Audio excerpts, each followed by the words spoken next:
Good evening and welcome to the show. Yesterday, Canadian Prime Minister Justin Trudeau started to reverse the narrative that he had so enthusiastically espoused during his country's COVID vaccine rollout. And you have to think the same will happen here, the same reversal will happen here in Australia any day now. The event was a public forum for a small group of students at a university in Ottawa, where Trudeau and visiting German President Frank-Walter Steinmeier spouted platitudes about their commitment to democracy. Coincidentally, Ottawa is where truckers gathered in January last year to protest against government mandates that required them to take the experimental COVID vaccines in order to work. We'll discuss how toxic those vaccines were later in the show, which will explain why the truckers were so reluctant to take them. Trudeau responded back then by declaring the truckers' protest dangerous, invoking the National Emergency Act and sending in troopers armed with batons and pepper spray to break it up. He also froze the bank accounts of people who had donated to help the truckers, many of whom were struggling at the time to put food on the table. But none of those people were invited to witness Trudeau rewrite history yesterday. Here he is.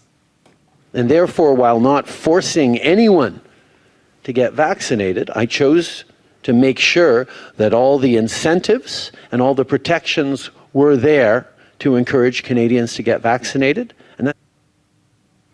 And here he is saying exactly the opposite in October 2021. The bottom line, proof of vaccination will be required by no later than the end of this month for all federal employees. And by mid-November, enforcement measures in place will make sure that everyone is vaccinated. This is about keeping people safe on the job and in their communities. And the same goes for the second commitment we made, mandatory vaccination on travel. By the end of October, everyone 12 or older on a plane or train within Canada should be fully vaccinated. And here he is saying the vaccines are safe. I can reinforce once again that every single vaccine available in Canada has been approved by Health Canada as being both safe and effective. Well, the evidence against that claim is now incontrovertible. So yesterday, Trudeau also took a couple of baby steps to distance himself from it. There are potential side effects in vaccinations. And there are people who've probably gotten very sick from vaccinations.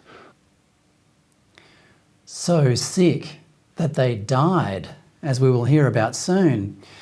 Of course, Trudeau wasn't discarding the whole COVID narrative. He reminded his audience that the pandemic was the worst medical crisis in a century and that people died from, quote, not getting vaccinated. Well, excess death statistics for the years when Trudeau and other leaders, including every single senior politician in Australia, were coercing citizens to take the vaccines, suggest this too is untrue.